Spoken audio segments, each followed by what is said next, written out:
It is just 10 minutes, I beg your pardon, past 8 p.m. Thank you so much for watching UBC TV, Inspiring Uganda. Welcome to UBC News Tonight with me, Sharon Chomdishe, joined by Mugalu Mohammed on sign language. In our top stories of the day.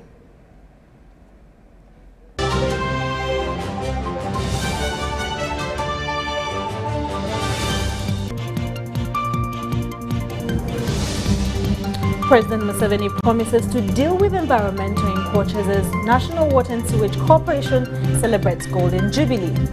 Legislators call for military deployment at key electricity installations to curb infrastructure vandalism. And still more to come, the EU grants 4.6 billion US Ugandan shillings for refugees and host communities to support skilling.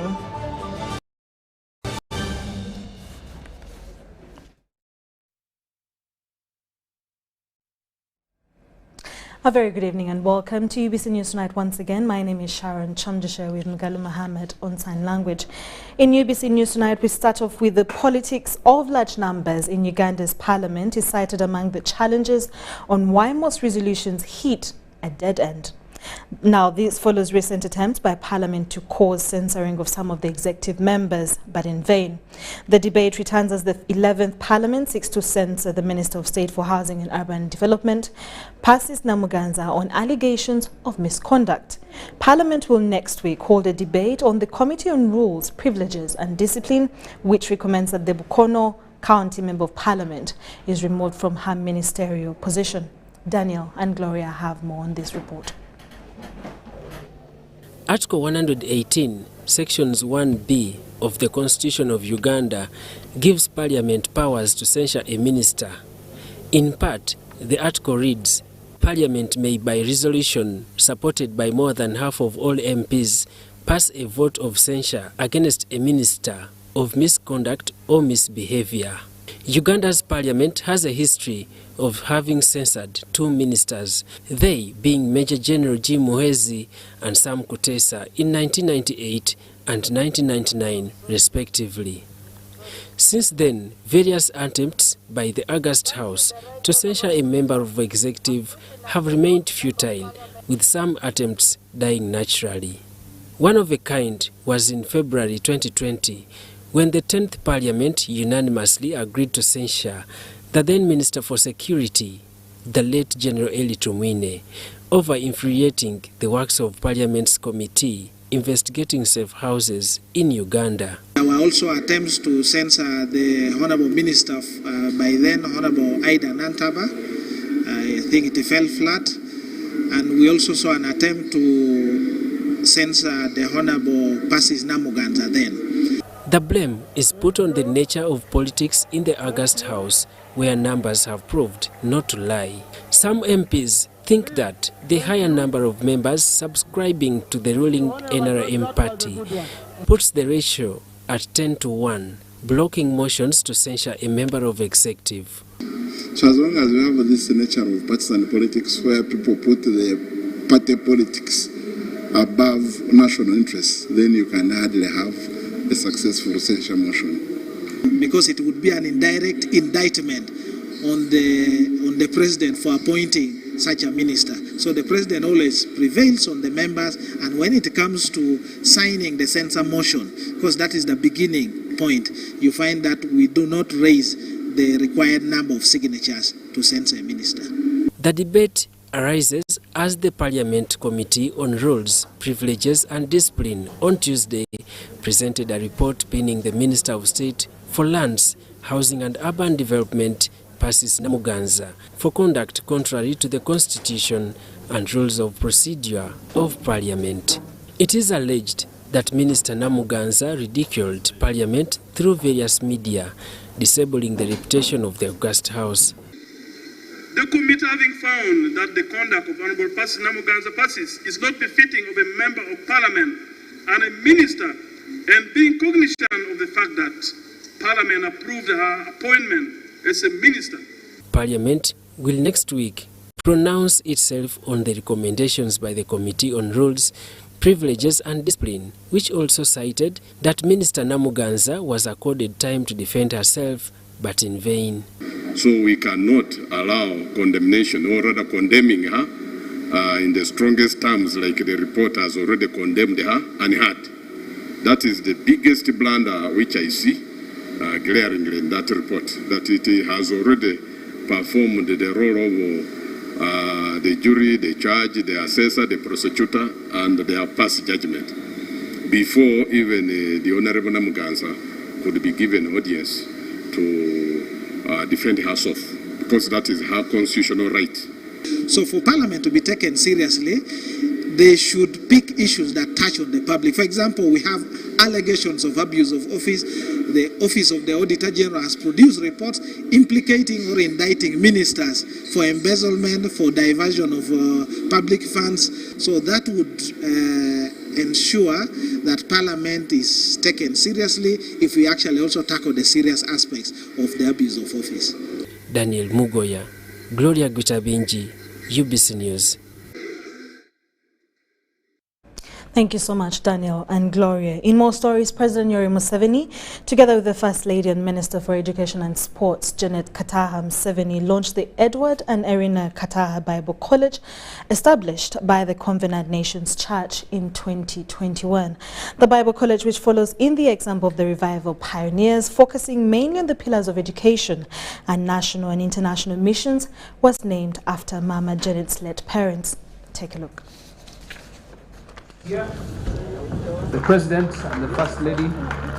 President Yoweri Kaguta Museveni and his wife unveiled the artistic impression of the Bible College during a fundraising dinner hosted at the Covenant Church Nations in Iruzira. Yabasingurira chimwe Yesu wekanama. Over 300 Ugandan million shillings was raised in cash and pledges to support the church's mission programs, including the Edward and Irina Kataha Bible College, which will be located in Maya, Wakiso District, 18 kilometers on Kampala-Masaka Road. President Yoweri Museveni greatly commended the work done by Pastor Patience and her husband, Audrey Rwawogo, in adding value to the church ministry by teaching the transformational gospel. Because how can you say that you are a people of God, but you are poor, you are diseased, you are in need? And this is what we have been preaching against. And this is where we disagreed actually with the Barokode in the 1960s. I disagreed with them. President Museveni thanked Patience for starting the theological college and urged them to follow the 4 dimensions of Jesus Christ of healing, feeding, working, and preaching. I'm very happy that after 145 years, I have somebody from my group who has now not only joined the church, but actually seems adding value to the church. I want to thank Patience for starting this theological college. I hope that theological college will now handle the 4 dimensions of Christianity. The faith, the working, the healing, and the feeding. On her part, the First Lady and Minister of Education and Sports, Mrs. Janet Kataha Museveni, thanked God for his faithfulness, especially those that honor him with their lives. Today is truly a humbling day for me, as I realize in a special way that God is a faithful friend who does not forget those who honored him with their lives. He says in 1 Samuel chapter 2, verse 30, that those who honor him, he will honor. Our Father honors us even when we are long gone.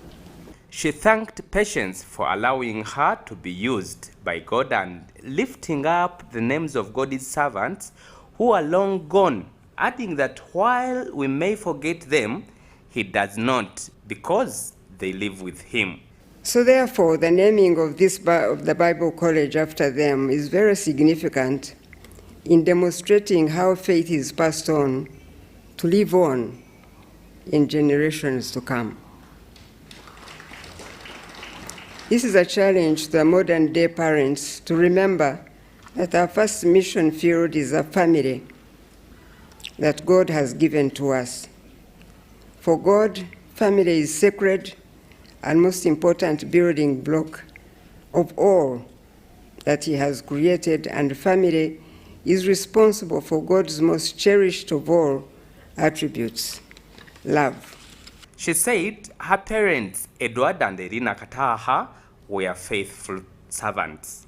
Pastor Patience Ruabogo explained that Edward and Irina Kataha Bible College is named after her maternal grandparents who fulfilled their purpose in their generation and left a legacy of faith and transformation that is still impacting the world. When the Lord instructed us to name the Bible College after our grandparents in faith, Edward and Irina Kataha, it was a sign that God's heart is for revival and for a new spiritual awakening in our generation.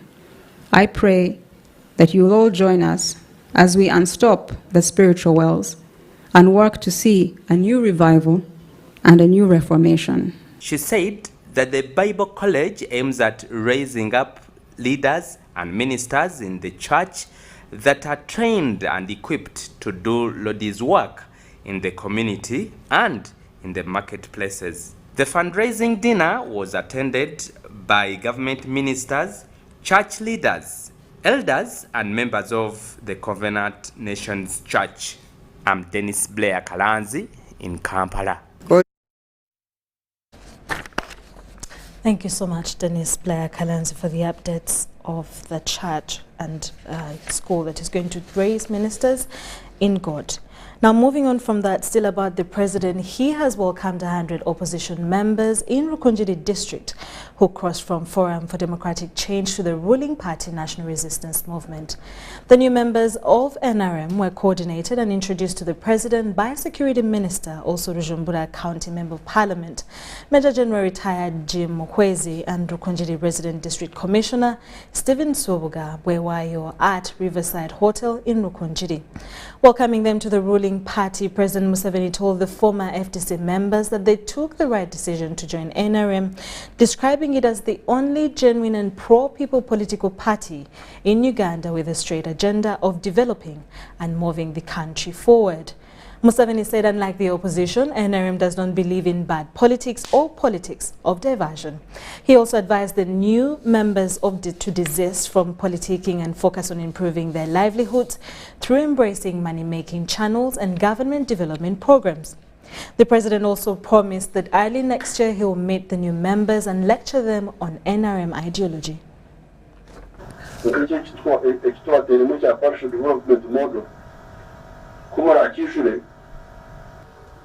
Okukenura omunda so that omwagaruka mugarike mumanya enjiri emwagaruka abo tikiti n'enjiri tibwebembezi manya power manya bihema ono n'enjiri eshobora entebekanisa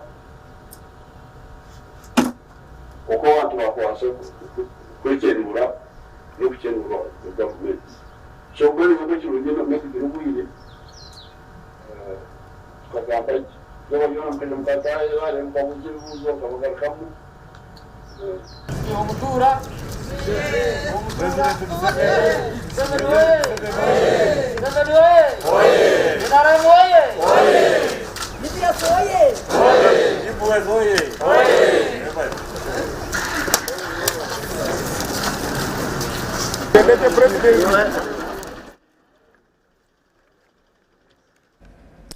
Still in UBC News tonight, judges of the East African Court of Justice want at least an extension of the court sessions to enable faster hearings and quick access of justice to the member states. This was communicated by the President of the East African Court of Justice, Nesta Kayobera, during the closure of the East African Court of Justice hearing sessions that started on the 2nd of November 2022 at the Commercial Division Court, in Kampala, Uganda. Justice Kayobera said in a period of 40 days, over 40 cases have been handled, including delivering judgments. 80 and 84. Indeed, we believe our coming to Uganda has contributed towards increasing the EAC visibility by bringing the court services closer to the East Africans.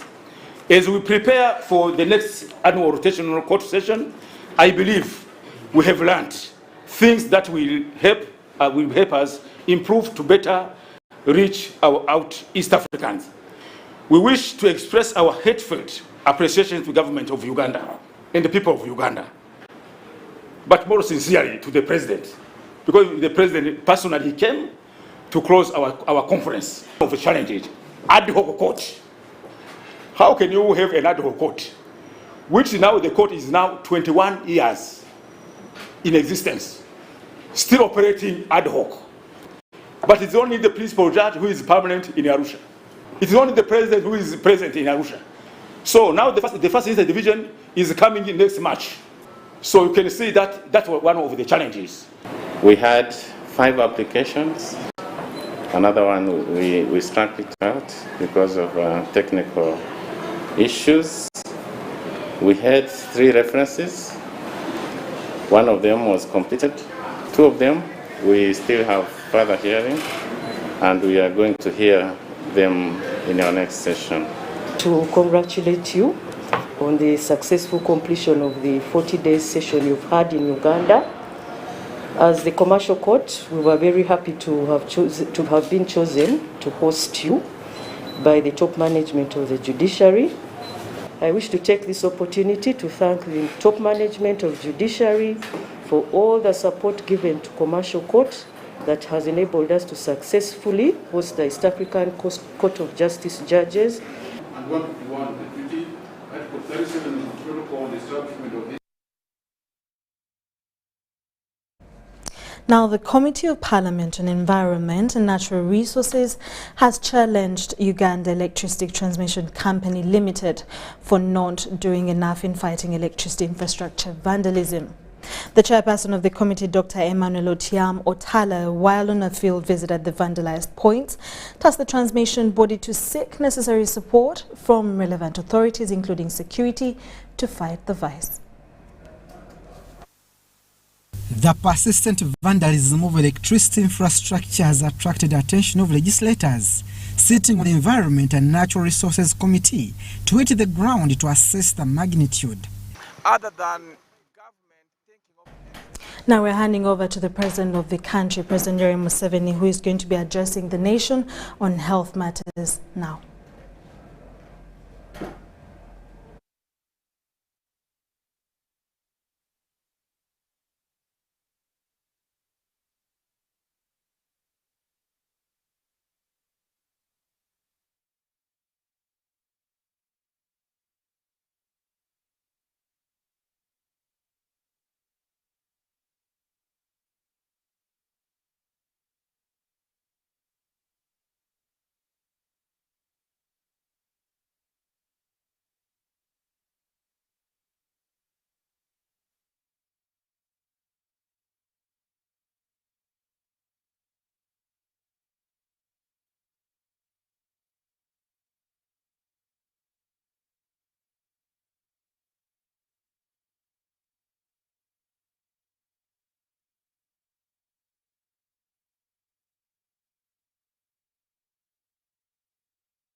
You will recall that it is coming to 3 years since the world got the first coronavirus case in China,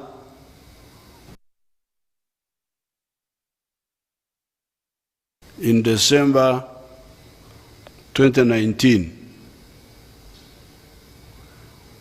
This disease then spread to the entire world.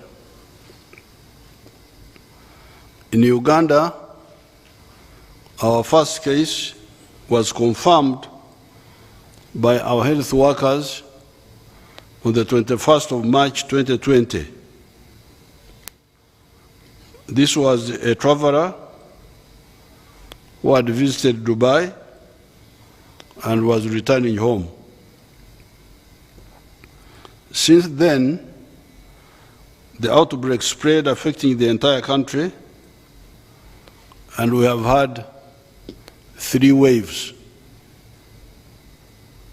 The first wave was caused by the Wuhan virus type, mainly spread by truck drivers from March 2020 to April 2021, where we had 41,907 cases, out of which 341 died. You can see how we really struggled and controlled that disease. 41,000, almost 42,000, but only losing 341. That was a big achievement. And I want to congratulate you, the people of Uganda, for listening to our advice. The second wave was caused by the Delta variant and lasted from 30th April 2021 to 7th December 2021. And in this time we had 65,000 cases, 519, and 2,920 deaths. You remember this was when some indisciplined people challenged our guidance to stop congregating. Now that was the result. We lost 2,920 people. While the third one was caused by the Omicron variant, which began on the 8th of December 2021 up to today, 2022, where we have had 63,000 cases and 371 deaths. However, the transmission of this Omicron variant is still ongoing. Despite the severe effects of the coronavirus, we averted the worst case scenario that had been predicted for Africa. This was because of our proactiveness and cooperation of the population. Prevention was our big weapon. I want to thank Ugandans, as I have already said, for adhering to my 36 directives that I instituted to save our lives. The directives and the restrictions were necessary to give us time to delay rapid spread of the disease as we prepared the health system and waited for vaccines. Today, we have got adequate vaccine stocks, we have got oxygen plants, we have got intensive care units, we have got CT scans in all the national and regional referral hospitals, plus a robust laboratory network covering the entire country, and more knowledgeable health workers and scientists. We are in control of the outbreak. We have the capacity to control it. To date, there are a total of 170,694 confirmed cases from the beginning of COVID-19 and 3,632 deaths. Since September 2022, we have been recording an average of 50 cases per week. The low numbers have been sustained for the past 3 months with no hospitalization and minimum death. This is because some of you have been following the standard operating procedures that we put in place and getting vaccinated against the COVID-19. I've been informed by the Minister of Health that so far we have received a total of 48,897,520 doses. That is almost 49 million, to summarize it, to round it off. About 49 million doses of COVID-19 vaccines in the country through donations and through the purchase by the government.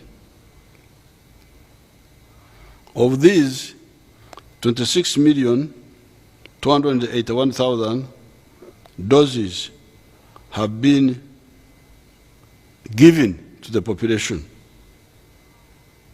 I'm reading the document of Minister of Health. They use their language.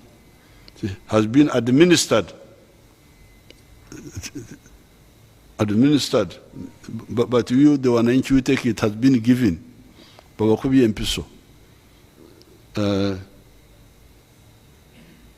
Of these 26 million have been given to the population, and 23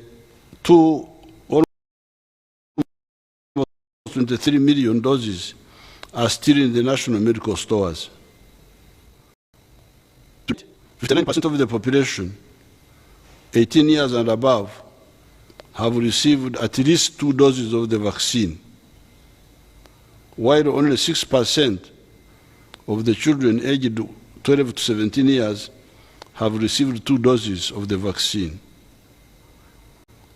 This coverage is below our target of 28.5 million eligible Ugandans, 22 million adults, and 6.5 million children who are up to date with their vaccination against COVID-19. Below is the breakdown of the original priority groups and their vaccination status. The health workers, you remember during the time of the corona, we told you that certain categories of people must be vaccinated so that we are able to be sure that we can control the virus.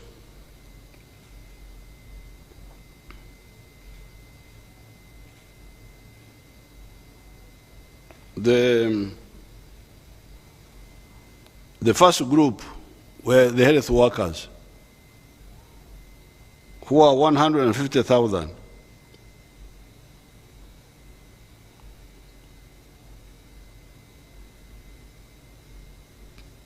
These ones have received 277,000 doses, which means they have been vaccinated more than once, some of them. Not all of them, but some of them. Because if you vaccinate fully both of them, then they should have used 300,000 doses. But here we are talking of 277,000. That means that some have not got among these health workers.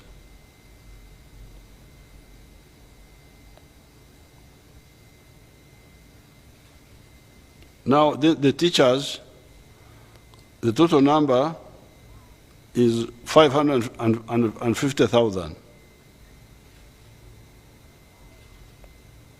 So, but 577 doses have been given to them. 577,000 doses. Again, not fully vaccinated. Only 61% have been vaccinated, 2 doses of this group here, of the teachers. The elderly, they are 3.3 million. And they have received almost 3 million doses. And those who have been fully vaccinated are 1.5 million roughly, which is 44%. The people of the armed forces, they are 250,000.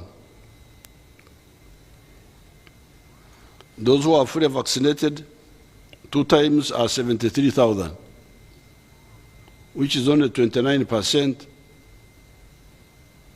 of the total.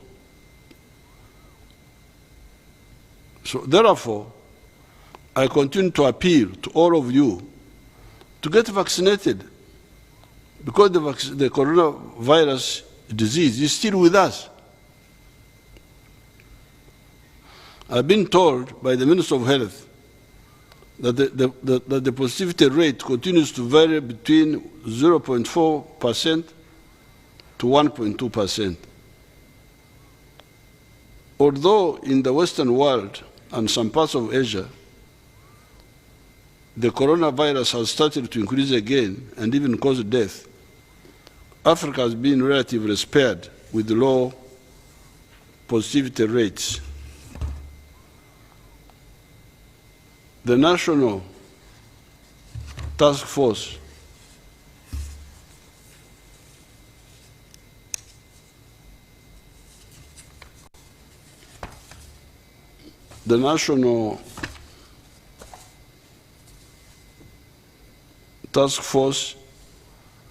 reviewed the current COVID-19 situation in the country and made the following recommendations to avoid a resurgence and flare up of infections.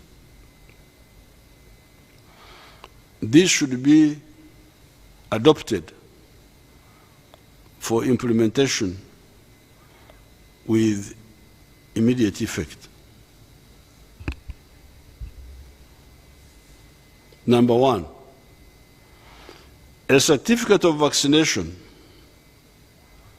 with evidence of up-to-date boosting is a requirement for entry in formal meetings and public places. Kata awomba funyawo.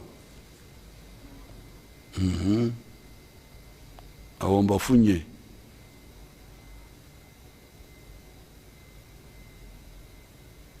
Togenda kukirizibwa kuyingira mu lukiiko oba mu lukungaana lwa bonna bw'oba tolina ekiraga nti bakakuba empiso 2 ate ne bateekamu n'enyongezo ey'okusatu kati tolabaawo nti ngenda kufuna b'empisa mbi. This is a smart move now. You are not going to go to any formal meeting. Formal meeting means cabinet, means district council, means parents association meeting in the school, means church service. No, those the meetings, then public gatherings. So the two. The meeting may be a few people like a district council. Now we are not going to allow you to enter those. We are going to instruct all the managers of those events, of the meetings or the public gatherings, that somebody who does not have certificate of 2 vaccinations, because remember there were most of the vaccines needed 2 doses. There was only one called Johnson & Johnson, where you would have only 1 dose. So that we know the difference. If it is Johnson & Johnson, it is 1 dose. If it is the others, 2. Plus the booster. If you are in my group, like the Wakaire, Abakaire, the elders, the ones of, where do they start, 65? Or this 55? Where do we start with the elders? The 3.3 million are from what group? The 3.3 million are from 50 years. 50? Yes, exactly. Oh, okay. So those ones now need 3. If they did not use Johnson & Johnson. 2 doses first and the nyongeza, the booster. If you got Johnson & Johnson, 1 plus a nyongeza plus the booster. Bus, ukuyingira mu bus, ukuyingira mu these taxis. I think these are all covered, are they not?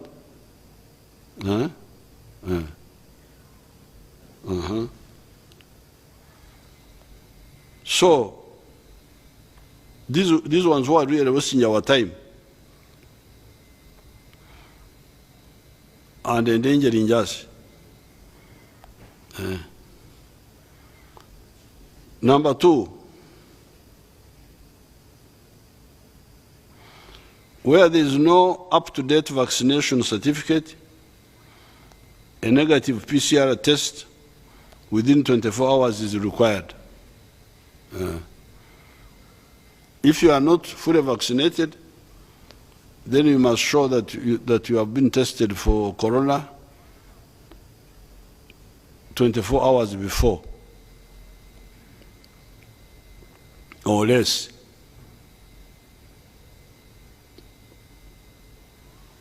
Number 3,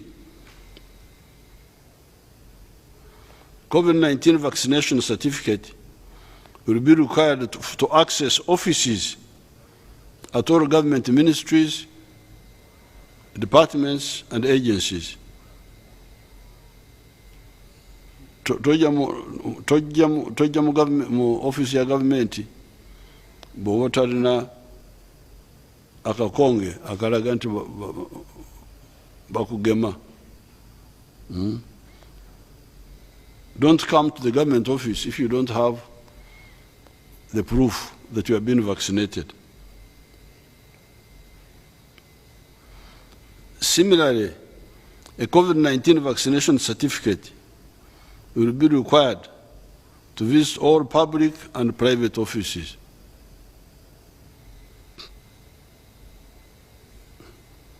Number 4, use of masks is recommended for all individuals in enclosed places and public gatherings. Like here where we are, I am the only one who is not putting in a mask because I'm a bit far. Otherwise, as you can see, if the cameras can show, my people are very, But these are citizens who respect the laws of the country. So if you are indoors,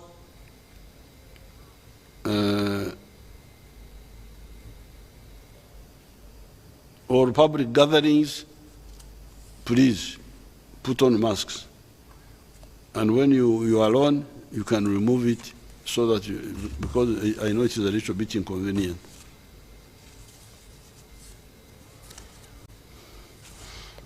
Number 5, the elderly of 50 years and above, and those living with comorbidities are encouraged to get vaccinated and boosted at least every 6 months. Abakaire n'abalina ebizibu ebirala sukari biki ebyo, don't say togamba nti bangema nebikomawo. Buli mezi 6 bakwongere. Every 6 months. Don't say I was vaccinated twice, I was boosted once. No. Get boosted every 6 months. The elderly.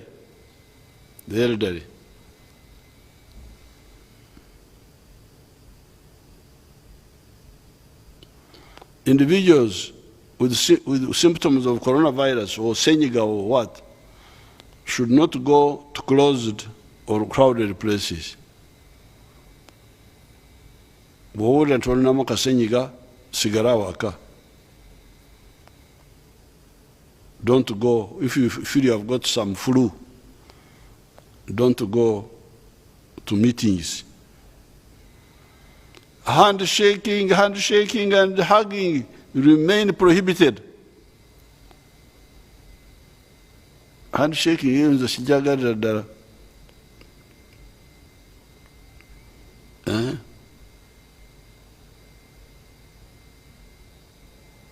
Handshaking. When this corona was starting, the Archbishop of Canterbury came here.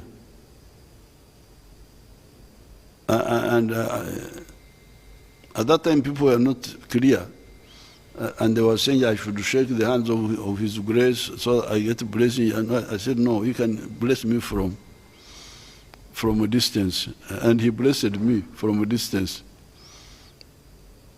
It was good for him and for me also.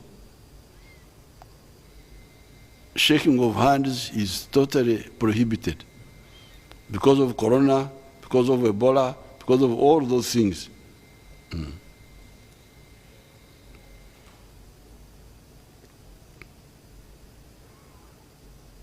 And as already said, number 8, all eligible Ugandans should get vaccinated and boosted at least every 6 months. All eligible Ugandans should get vaccinated. You explain this a bit more. Jen, all eligible meaning who?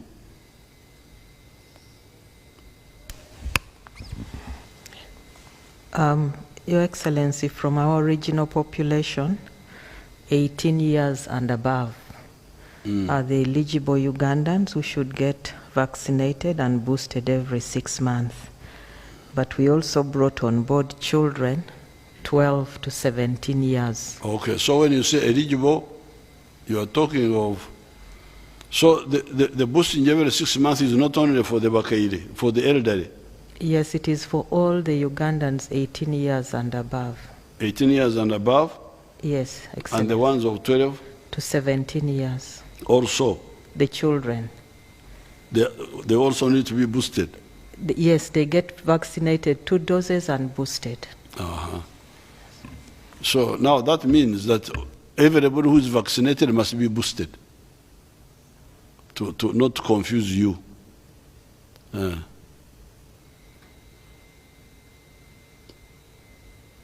I direct the Minister of Health to relaunch the vaccination exercise and ensure more people are vaccinated, especially the elderly, those with comorbidities, and children aged 12 to 17 years. Let us work together to ensure that coronavirus does not flare up again. But maybe Dr. Jen could brief us about Ebola. What is happening to Ebola?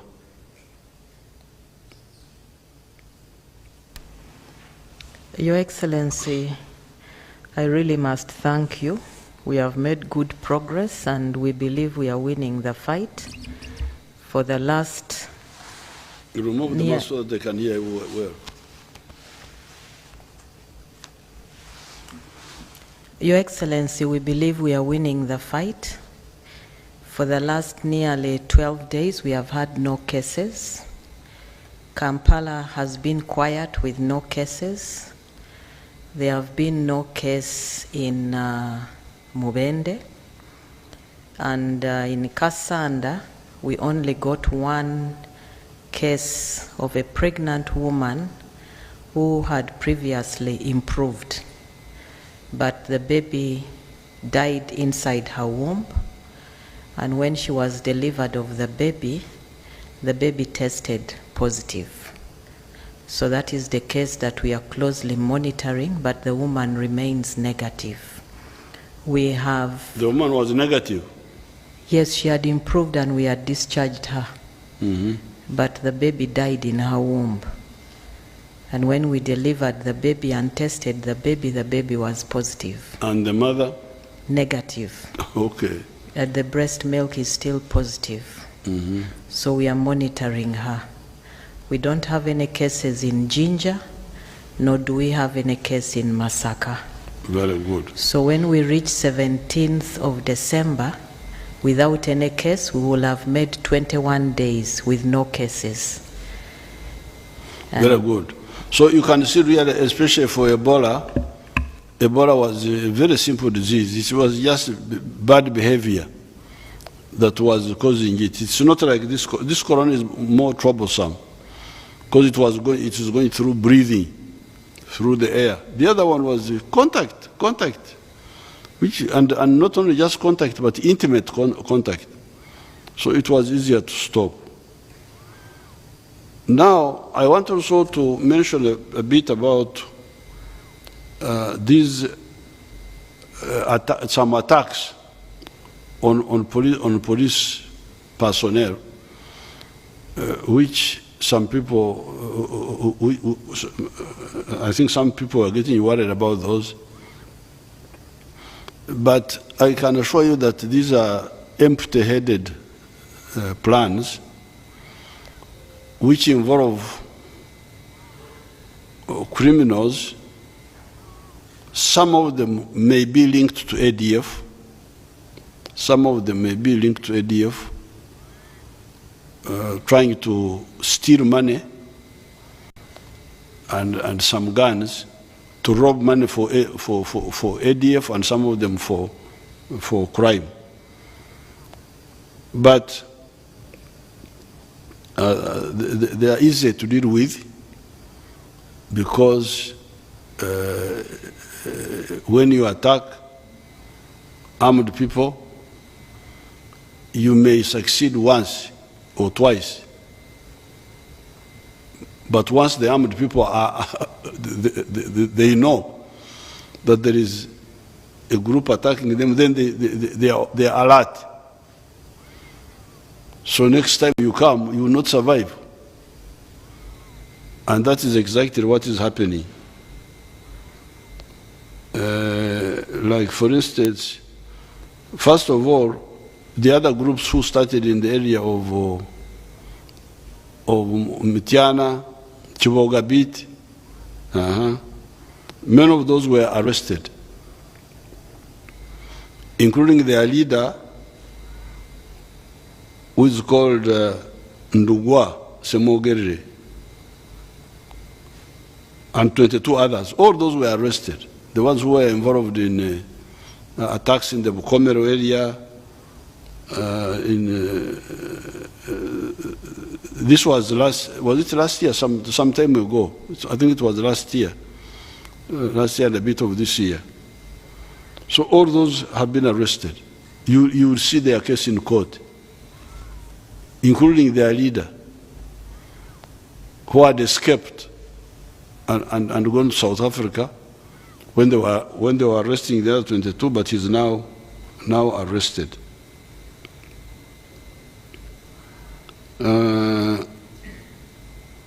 These are now under trial for killing 4 police officers, injuring 2 UPDF soldiers, and for robbing 5 government rifles, many of which were recovered. The police can give you the details. I don't know whether the details are in this document, but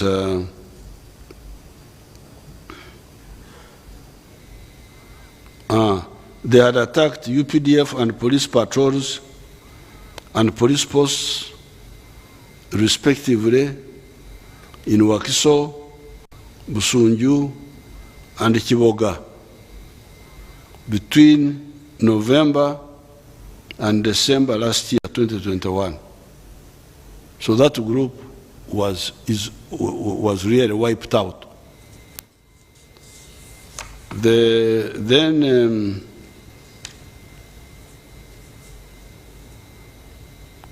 Now recently, on Saturday 26th, there was a music concert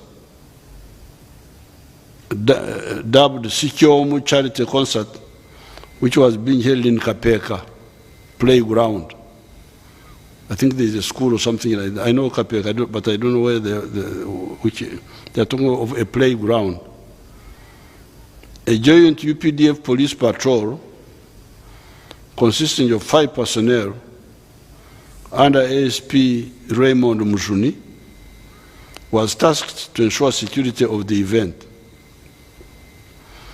As the patrol went about its work, it was attacked by criminals, during which Private Tufeyo Obed was shot dead. A soldier was shot dead at night. This was at night. As the criminals jumped to pick his weapon, the rest of the patrol opened fire on them, killing 2 instantly, and recovered 1 SMG rifle. Then these dead attackers were identified as follows. One of them, Tarasisi Marengere, a Murundi. This was identified by the locals because he was known in the area as a casual worker on one of the farms in the Kapeka area. Then the second one, Sekimpi Dennis.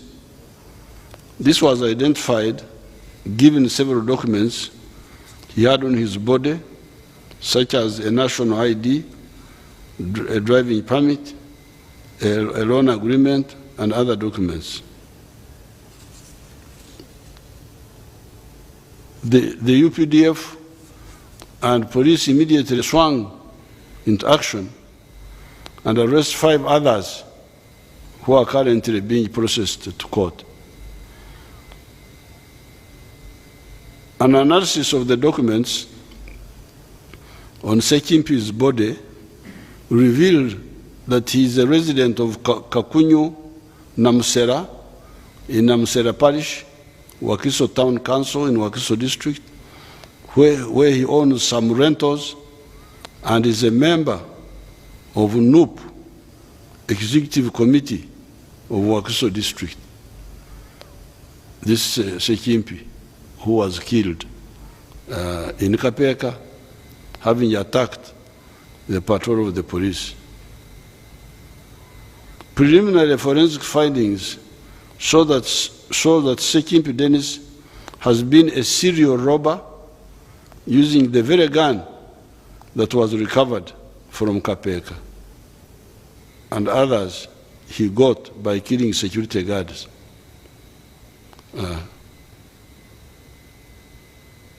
He carried out, this same Sekimpi had carried out the following robberies and murders.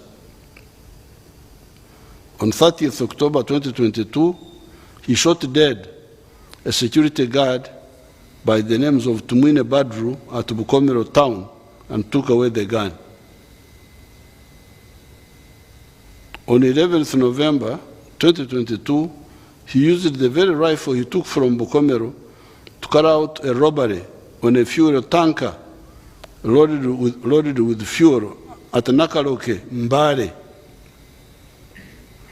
The victims were tied and robbed of $1,200 and phones. On 6 February 2021, Sekimpi and others robbed cash of 2 million shillings from one Tendo Michael in Ruunga village in Mtiana district. On 6 March 2021, Sekimpi and others murdered one Cherane Junior Stanley at his home in Kibubula, Busunju Town Council in Mtiana district. On 19th March 2021, Sekimpi and another person riding on a motorcycle and armed with a rifle stormed Nakitoroko village, Namayumba, sub-county in Wakiso, and robbed a one Sereko Godfrey from his shop of cash worth 205,000 and moved to another place the same night, shot and injured Mugarura Isa and robbed his motorcycle UEG 884E. On 15th March 2021, Sekimpi and others robbed an SAR rifle from a private security guard of Security Plus in Namayumba. The rifle was later recovered on 28th April 2021 by flying squad and territorial police of Kachiri. It has been established that the Sekimpi Dennis has not been acting alone. He has a group of a number of people. I don't know whether I should read them here because we are still looking for them, but they are known. All of them have been arrested, so I can talk about them. Those who were working with him were Muonge Farouk, alias Vincenta, alias Salongo, Manyamangi. Then the other one, Biamukama Ivan, alias Afande. Then another one, Kaiso Innocent, and Mpande Muonge alias Mose. All these have been arrested. Besides the above, 15 other Sekimpi associates were arrested, including 2 that were arrested at the Namaiba bus park as they were fleeing. These are Barundi, Ndagijimana Charles, and Sabu Mukunzi Muhammad. This part of the world is, you can see the chaos in the region. The insecurity in Burundi, in Congo, they all They think it's a joke. They think it's a joke. But,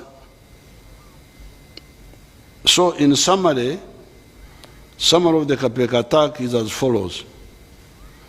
24 suspects arrested. 1 gun recovered. 2 criminals killed.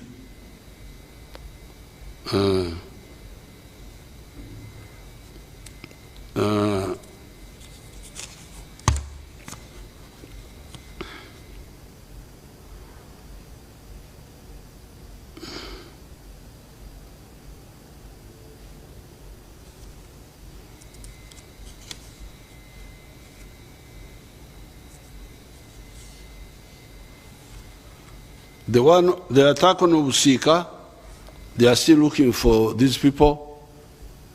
Some have been arrested, but I don't want to talk about it here because it may interfere with the investigations. Then there was an attack on one of the gates of Gaddafi barracks in Jinja. The soldiers who guard some of the smaller gates. On 17th November 2022, at around 2200 hours is 10 p.m. 10 p.m. Sawanya Zekiro. Attackers attacked and murdered by shooting one Sergeant Eyagu Simon Peter at Gaddafi Amber Court Sumoro Gate in Jinja and robbed 2 AK-47 SMG rifles. The said rifles were later recovered in Nkatu Parish, Northern Division, Iganga Municipality, on the 26th of November 2022. One of the assailants, one of the attackers, Private Arisovora Rogers, was killed. These UPDF are also like the Minister of Health. They are using the remote language, put out of action. But it simply means he was killed. During the recovery operation conducted by the UPDF and police, they identified this character who had been a former soldier, who had deserted and had come and killed, because he knew the barracks, he came and killed this fellow, I think also was not alert, but the army got information about him, and they went for him and killed him and recovered the 2 guns which he had taken from the other soldier who had been killed. The attack could have been the work of some 2 UPDF deserters who had been arrested before but escaped from prison. 3 UPDF soldiers have since been arrested. So summary of Gaddafi, one rogue UPDF deserter killed, 2 SMGs recovered, 3 suspects arrested. The group is not connected to the attacks on the police posts. Rogue UPDF deserters could have been targeting guns to carry out robberies in Jinja area for money, wanting guns for robbing money.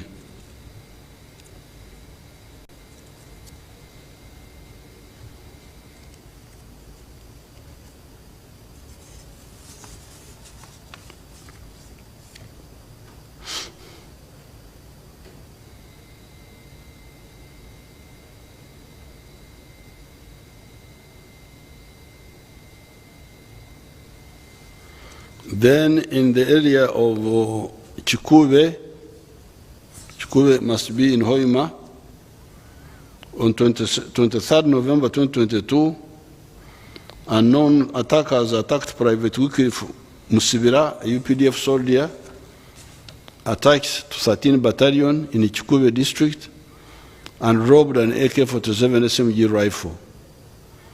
Musibira was one of the soldiers guarding Bugoma Forest Reserve under Kaseta Detached in Nyairongo village, Kaboya sub-county. This is in Hoima. The weapon was later recovered on 25th November 2022, and the prime suspect, Ewan Hafasha Teojan, was arrested.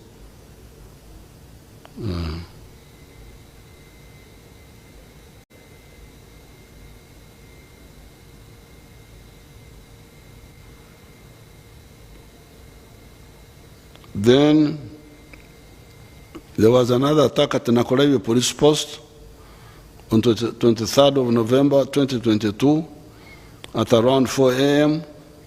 Unknown armed people tried to attack Nakolevi police post, but were repulsed by police personnel who were on night duty, forcing the alleged attackers to flee, and in the process, one of the assailants abandoned his AK-47 magazine with a number of rounds of ammunition. A few meters from the scene, no injuries were sustained. So, therefore, I want to assure the public that these are very shallow type of actions which should not worry you, because those which are linked with ADF, ADF is being destroyed in Congo by very powerful actions there. Now, here they may try to rob money, because they are now in a bad situation in Congo. In their stupidity, they were thinking that the forest is a safe place for them. But actually the forest is very good for us, because we have got ability to see in the forest, and because we have got a lot of capacity, we can destroy these people from long distance, even without reaching where they are. And that's what has been happening there. So these remnants here, who try to rob money, to do what, to plant bombs, they've been trying to plant bombs, but they can't succeed, because we are really destroying them. Now, attacking police posts, is even easier, because once they are alert, you come to attack, you will die. So this shouldn't worry you at all. But it's good that you, like for instance, this gathering in Kapeka, it was good that they had got security, because this fellow would have shot those revelers if there was no security around. It was not a lot of people, there were just 5 people, but they were able to react and kill this Sekimpi, who had been notorious in robbing and killing people for a long time. So I thought I should mention this so that you do not get worried. Also, when I'm moving around, sometimes they stop vehicles, which is something I wouldn't like. But because we still have these type of elements, that's why the security takes precautions, which sometimes inconvenience the public. But we are really weeding out, especially ADF in Congo, and we shall get rid of those inconveniences after we have thoroughly uprooted ADF. I thank you and I wish you good luck.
is devoted to making professional